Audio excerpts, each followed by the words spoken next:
And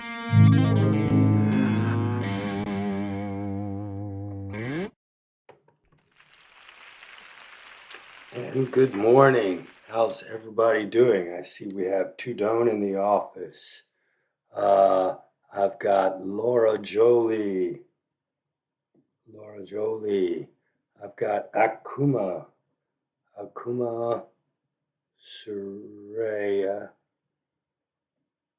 Oh, you are Laura Jolie, excuse me. Kim Britton, Amelia Debo, Nayeli Torres. Excellent, excellent, fantastic. Thanks to everybody who's coming. Looks like we still have a couple of people who haven't typed their name in the chat bar. I'm giving 1 point extra credit on your collaboration grade to anybody who attends live. So if you are sitting in my audience right now, go ahead and type your name in the chat bar so that I can give you credit for being here. I'd like to thank everybody for coming today, including Victor Cinta, who just got credit for attending this live event. Thank you very much. I'll make sure that Victor gets the extra credit for attending this live meeting because he typed his name in the chat bar. If you'd like to join the winners circle and get your extra credit too, go ahead and type your name in the chat bar. Or if you can't do that right now, send me a text here on my phone using Remind telling me that you're sitting in the audience, and that'll work just as well. Hope everybody's ready for the exam. Thank you for a good 8 weeks. I know class moved kind of quickly, um, uh, but you know that's how it does in these 8-week classes. Thank you very much, Jacqueline Kessler, for coming in and telling me that. All right, so what we're going to do is go over the exam real quick. It is already available in Blackboard, so you can access it anytime you are ready. Okay, Michaela Meyer.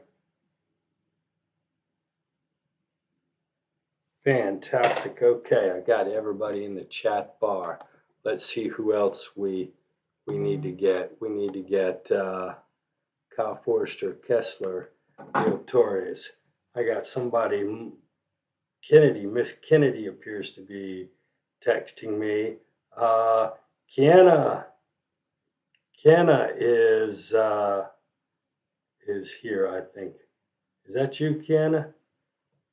Kenny is attending. Okay, right. I got you, Kiana. Thank you very much, Miss Kennedy. I got you. All right, cool. Let's go ahead and talk about the exam real quick. It is already available in Blackboard. All you have to do is go into the exams folder and you should see, actually you should see this right up here. You'll see the final exam exam actually up at the top there. Final exam requires a lockdown browser, so we have to do that. That's the exam. It's already available. It is due Sunday, October 9th by 11:59 p.m. I'm usually pretty relaxed with deadlines. If something comes up, I will extend a deadline out a day. However, I am going to be really, really uptight and nervous because it is final grades time and I have a deadline that I have to meet. So please, please, please get this exam done by Sunday night at 11:59 p.m. If something comes up and that's not going to be able to happen, please contact me beforehand and I'll see what I can work out. But it's very important that everybody finish up their coursework by the end of the weekend. Okay, if you'll scroll down just a little bit past the final exam review, you'll see the exam review that has been posted. You'll notice that we have 52 questions. 47 of these questions are multiple choice and 3 true false, and I have 2 fairly big matching questions that are actually going to be worth 10% of your grade. Okay, so you'll see the exam covers chapter 12, chapter 13, chapter 14, chapter 15, and a cumulative part that is 12 questions. and with 2 questions that are actually worth 12%, 10% of your final grade. Okay, so this is what the exam is going to be like. All right, so let's go with chapter 12. You know what? Hold on. Let me see if I can find this. You know what? I can't see the questions that may be popping up on the chat bar. You know what? Let me see. Are there any questions so far from anybody? Annie Yoki is here. Okay, that's cool. Anna Yoli. Oh, right. Anna Yoli. Cool. Fantastic. Kyle Forster. All right. Does anybody have any questions so far with the exam? You've got 60 minutes to do the exam. It's got 52 questions on it, coming from chapters 12, 13, 14, 15, as well as from cumulative part. So let's go ahead and talk about the exam really quick. With chapter 12 is social psychology. There are 11 questions on this test from social psychology. All right, now I first introduced the concept of attributions to you. So I have one general question about what an attribution is on the exam.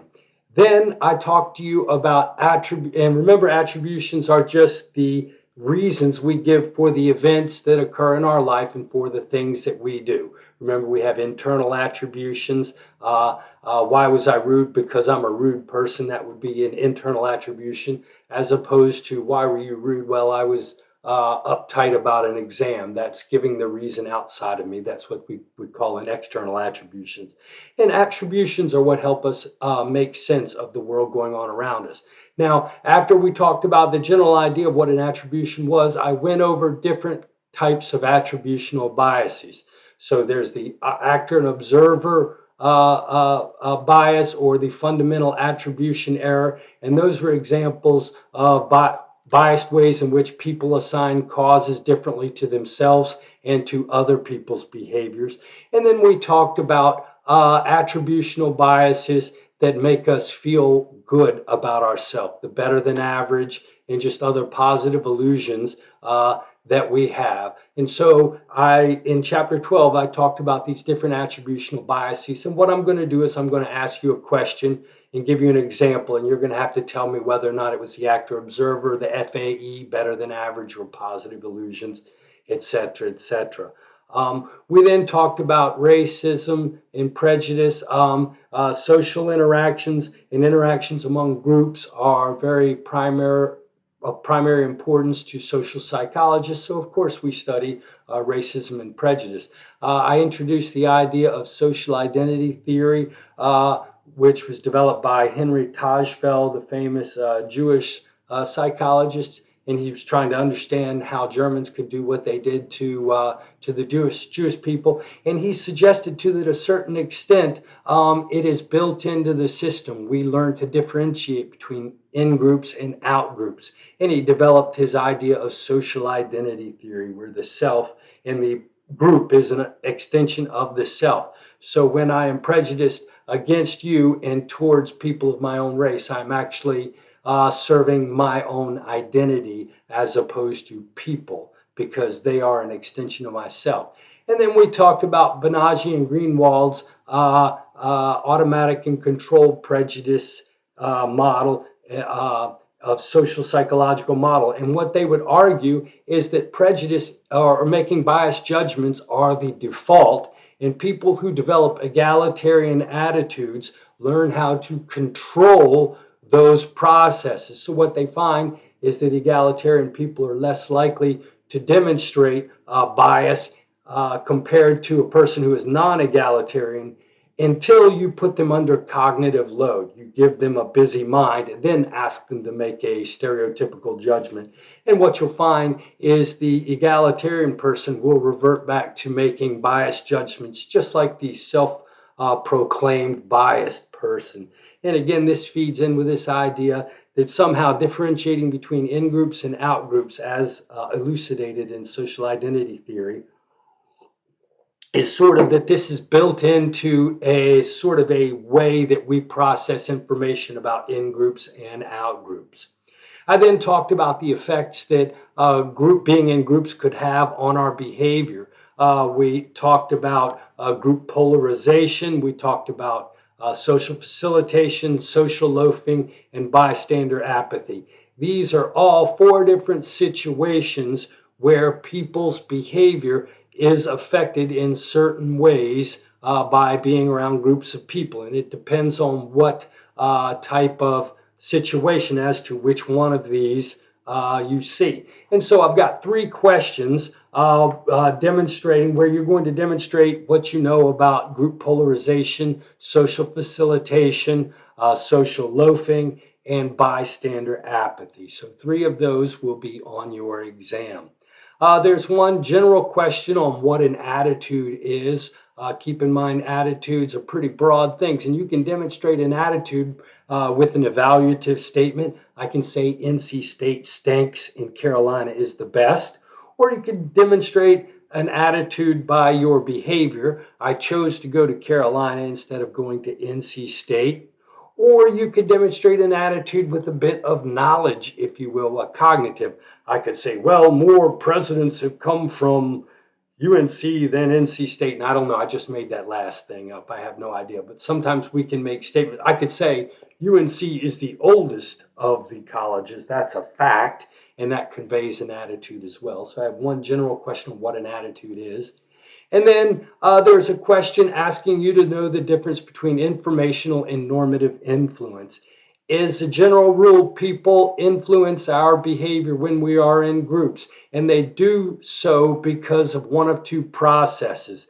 Either we're trying to figure out what the correct path of behavior is in an ambiguous situation, informational influence, or sometimes we just go along with the group even though we know they're wrong because we want to fit in, and that's normative influence.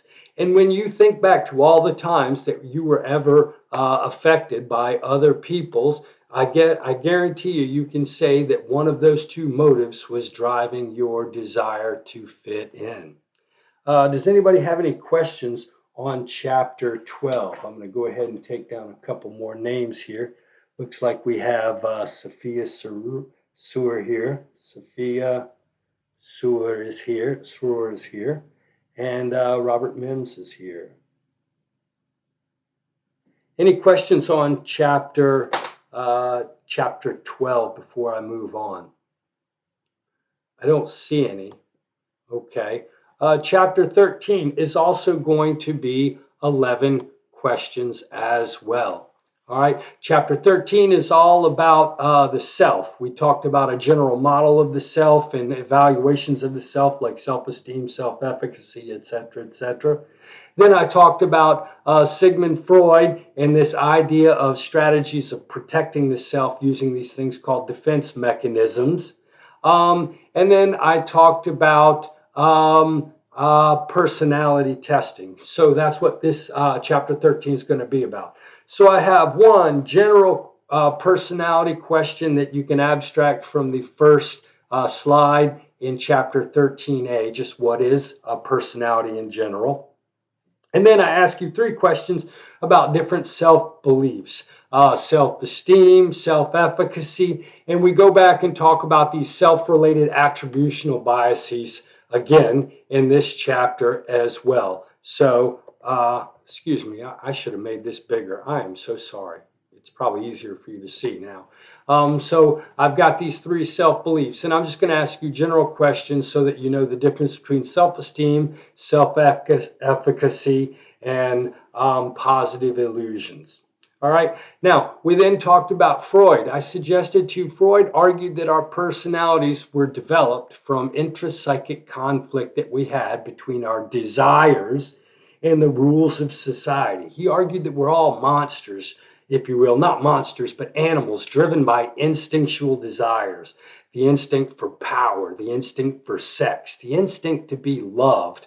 And he said that these instincts sometimes run up against the rules and guidelines of a world that doesn't care about our desires. So he argued that personality was really defined by conflict. Can everybody see my screen, by the way?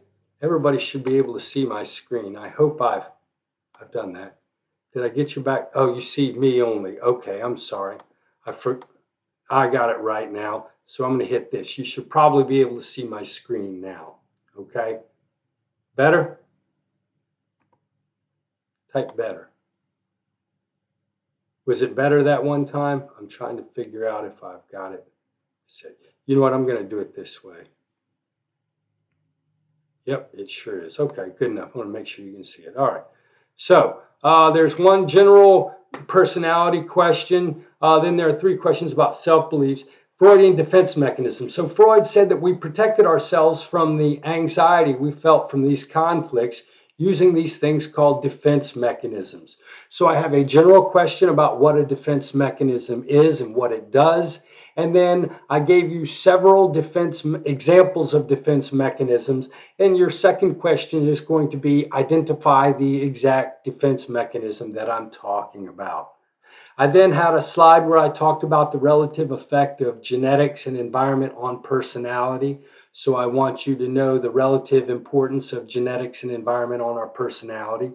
Then I have actually 3 questions, 2 here and 1 in the cumulative part, asking you about personality traits on the Big 5. So just know the Big 5 personality traits. The Big 5 personality traits are openness to experience, conscientiousness, extroversion, agreeableness, and neuroticism. Personality is an ocean.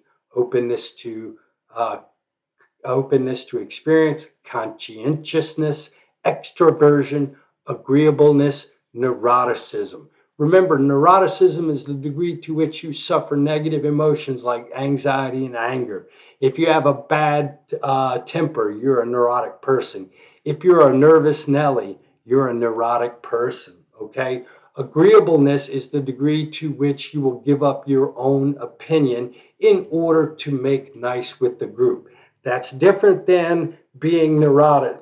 Okay, a neurotic person is angry or scared, and a disagreeable person, a person low on agreeableness, is stubborn. They can still be polite and controlled, but they can be stubborn. Conscientiousness, the degree which you are driven by duty. Openness to experience, your desire and willingness to experience new feelings, new emotions, new artistic things. And then let's see, agreeableness, your conscientiousness, extroversion. Extroversion, you're the degree to which you seek stimulation, both socially and through activities. So I'll ask you some questions, and I want you to know the Big 5 personality traits. And then I want you to know the difference between a projective test of personality and a self-report test of personality. These are 2 different forms by which a personality test can be given. You folks should have taken the Big 5 test of personality, the IPIP-NEO. That's a generic form of the Big 5, okay, folks. The Big 5 actually costs money, but somebody developed a free version that looks just like it. And so it's kind of like getting the Kroger brand green beans and not the Libby's green beans. But it still tests those Big 5 traits. That was a self-report test. I asked you specific questions. You gave me a specific response on these. That's different from a projective test of personality, which is where I give you something ambiguous like an ink blot or a story, and I have you tell me a story or tell me what the ink blots look like, and I try to guess your personality based on your answer. That's an indirect or a projective test of personality. So, does anybody have any questions on chapter 12? Does anybody have any questions on that? I see we have AJ Lipin here. Okay. Okay. Cool. All right. So that's chapter 12. So that's 22 questions on the exam. So I'm going to go back to the exam. Boom, here we go. Chapter 14, we're now talking about psychological disorders. I'm assuming everybody can see my screen. There's one Okay, there's one question on the history of psych diagnosis. There's one slide. I want you to know what Sigmund Freud's role was, and then I want you to know what, oh my goodness, Emil Kraepelin's role in the history of psych diagnosis was. I want you to know what the DSM is. I'm sorry about the disconnections. It looks like my internet's having a little bit of trouble. I want you to know what the DSM is. And then I have two questions on the diagnostic process, okay? So what do we do as we're gathering information to make a diagnosis? I talked to you about needing interviews, the self-report of the patient, your own observation, and tests. And so the diagnostic process involves a lot of these holistic type judgments. I talked about the holistic nature of diagnosing psychological disorders last night. So I've got a couple of questions on that process and what a differential diagnosis is. We then talked about the diathesis stress model. If most psych disorders are going to show some sort of genetic or biological component. If disorders have a genetic component, why aren't we born with them? Why does schizophrenia not develop until your late teens and early 20s if you have the gene for schizophrenia? Why aren't you just born with it? Well, the diathesis stress model suggests that it's not only a genetic predisposition, but it's also some sort of stressor in your environment. And that's our simplistic reasoning for why people psychological disorders seem to have both a genetic and an environmental component to it. So I have one question on that. Now, I suggested to you last night in the discussion, the 6 o'clock discussion went well. You folks in the 7 o'clock discussion did not come through for me last night. But we talked about the 4 criteria of psychological disorders. Making a psychological disorder diagnosis is not as straightforward as a medical diagnosis because we don't have biological markers like x-rays and blood tests, etc., etc. Instead, we have to judge the quality of your behavior and how it relates to the environment you find yourself in. So we talked about the 4 criteria of psychological disorders. I'm going to ask you twice about these criteria. I have 2 different questions testing your knowledge of these 4 criteria of psychological disorders. And then I have a couple of questions, general questions, where you're going to identify whether or not the disorder is depression, bipolar, or schizophrenia. Okay, and that will be chapter. Oh, excuse me. That will be chapter 14. Does anybody have any questions about chapter 14? Okay. All right. We have one more chapter that is not cumulative. So I'm going to go ahead and go to that chapter too, and chapter as well, and that's chapter 15. Now there are 9 questions on chapter 14. There are 9 chapter questions on chapter 15. On chapter 15, I did give you a slide where I talked about the different people that treat psychological disorders. We talked about counselors, psychologists, and psychiatrists. I want you to know the difference. So I'm going to have a question where I describe one of these people, and you're going to have to tell me which one I am talking about. Wow, Mr. Misspelling. I have 2 questions on cognitive behavioral therapy, which I have misspelled. God, it makes me mad when I do that. Final exam, edit. Hold on, folks. I've had like 2 or 3 misspellings, and this is killing me. Okay. Chapter 14, let's see, behavioral. Okay. Oh, cradola. Okay, let me go back real quick. Sorry about that.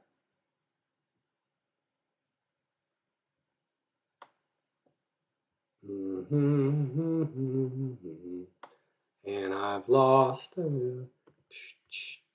Okay, there we go. Let's see, course content, course tools. Go up here. Sorry, folks, I lost the ball here. Lessons, exam folder. Okay, so here we are, chapter 15. Okay, so I have one question on the treatment professionals. Let's see. Then I had two questions on cognitive behavioral therapy. So that's the most popular form of psychotherapy now. And basically, they think that a lot of times people develop maladaptive and self-destructive habits of thinking. They would argue that thinking is a habit. That we learn early in life. And they would argue that some of us develop maladaptive and self-destructive thinking habits. And so what cognitive behavioral therapy does is tries to teach us new habits of interpreting the events around us and our responses to those events. Two questions on that. Then I got three questions on the different drug treatments. So I want you to know what transmitters these drugs affect, what disorders we would use are related to these neurotransmitters, and if there are any side effects, I want you to be able to describe these side effects. So we talked about treating bipolar disorder specifically. We talked about treating schizophrenia specifically, and we talked about treating depression. So I want you to know the neurotransmitters associated with these particular disorders, the drug regimens or patterns that are given to treat people with these disorders, and if there are any side effects associated with these drugs, I want you to know them too. So I've got three questions, if you will, that I want you to answer. One's on a neurotransmitter associated with these drugs, one's on one of the side effects, and one is on the pattern of drugs that you would use for a particular disorder. So you need to know that stuff. All right, and then in chapter 15, I talked about other biological treatments. We talked about psychosurgery.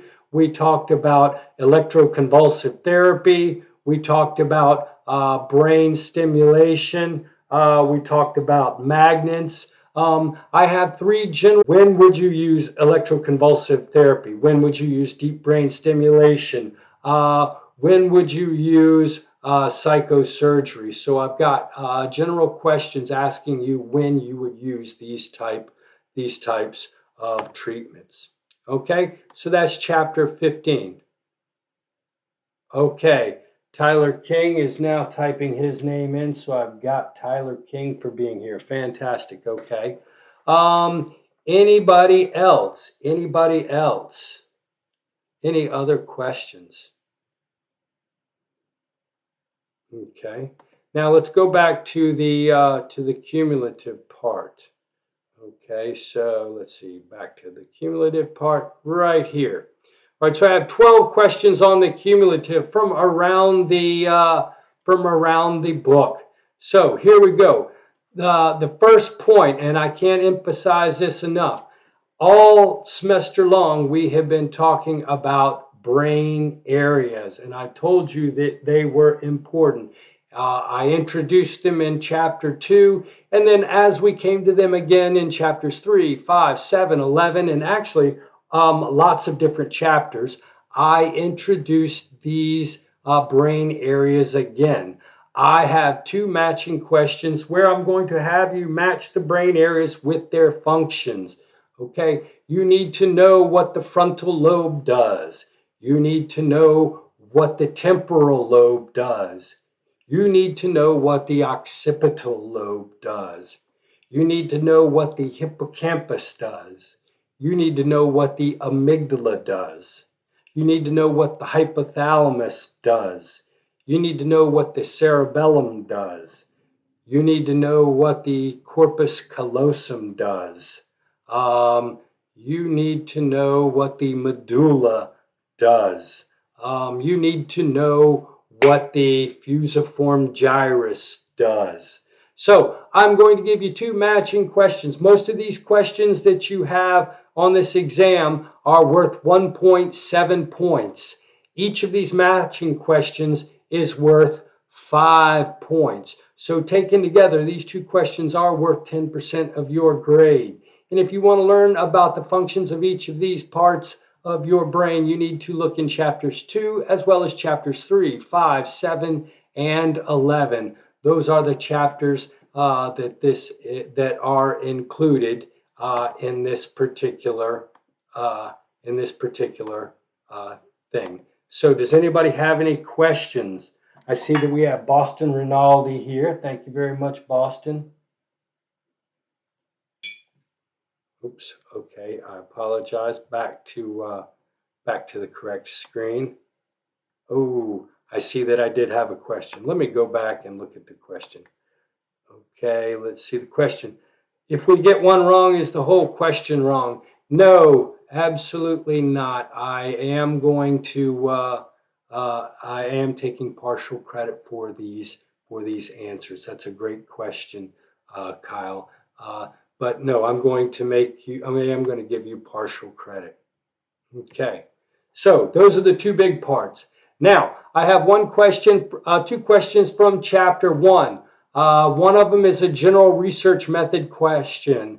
Identify the study. Is it a correlation? Is it an experiment? Is it a case study? The second question, the areas of psychology. We talked about the early history of psychology, and we talked about the behaviorist, the cognitive, and the psychodynamic perspective. I have one question which asks you to know which one we're talking about. One of the parts of the brain, I've added another part of the brain. So I guess really there are 11 questions on parts of the brain. The 10 in the matching, and then there's one as a multiple choice question. We introduced the sympathetic parasympathetic nervous system in chapter 2 as part of the autonomic nervous system. I think it was the first or second slide of chapter 2. And then we also talked about sympathetic and parasympathetic nervous responses in chapter 11 when we were talking about the stress response. I want you to know the difference between the sympathetic and parasympathetic nervous system. Okay, there is one question related to Milgram's shock learning experiment. Oh my God, I spelled it German style. I'm not going to change it again. Shock learning experiment. Shock learning experiment. Okay, so I said that. So that question is going to be almost like the one. Actually, no, I take that back. It's not going to be like that one because I took that out of exam 3 because it's now in exam 4. So there's a general question about Milgram's shock learning experiment. There is a question that asks you to know the difference between positive, negative reinforcers and punishers. If you remember, there was in chapter 6, I had a little box where I described what a positive and negative were. And reinforcers and punishers. Remember, reinforcers cause a behavior to occur more frequently. Punishers are designed to cause a behavior to occur less frequently.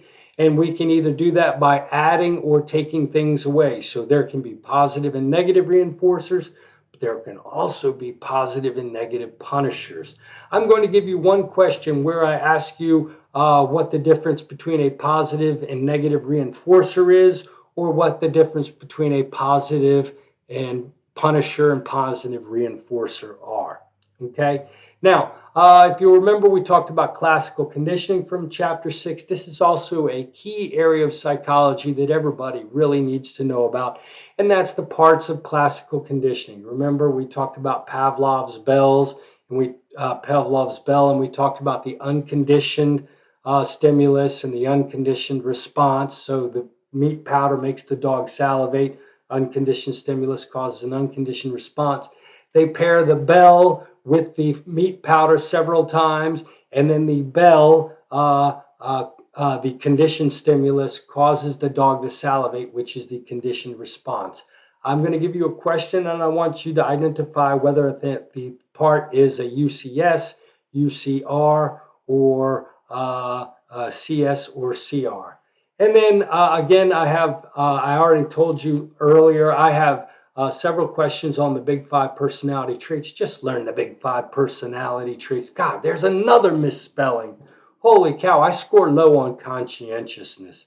I'm going to fix all of these after class, by the way. Personality traits, do know those. Remember, personality is an ocean. It's openness to experience, conscientiousness, extroversion, agreeableness, neuroticism. Okay? All right. Then I talked about in chapter 7, I talked about strategies for improving your memory. There's one specific question about how you can improve the size of your short-term memory. You should go back and read about it, improving the size of your short-term memory. And then, as I mentioned it earlier, I had 2 questions. I actually had 3 questions on the criteria of a psychological disorder.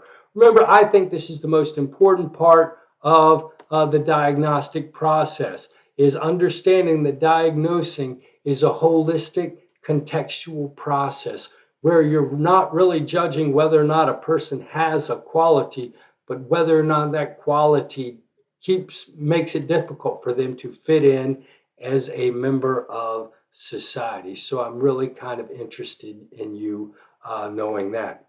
Okay, that's all I have to do for this exam. All I have to do for the exam review. Do you have any questions for me before I get started fixing all these stinking typos? Holy cow. Jeez, what a typo nut I am. I'm actually looking at it right now. That's how neurotic. And I'm also a very neurotic person too. It's weird that you get neurosis and lack of conscientiousness at the same time. That's a weird personality combination. Okay, great, folks. Thank you very much for coming. Remember, this exam is due Sunday night by 11:59 p.m. I need you to finish this up. And if you have any late assignments that we've talked about that you're going to turn in, you need to get everything to me by Sunday night at 11:59 p.m. Online attendance grades have not been updated yet. I will have them updated by 11:59 p.m. tonight. Have a great weekend. If y'all have any questions, don't hesitate to send me a text or an email, and we can work things out over the weekend. Otherwise, take care and have a great day. Bye.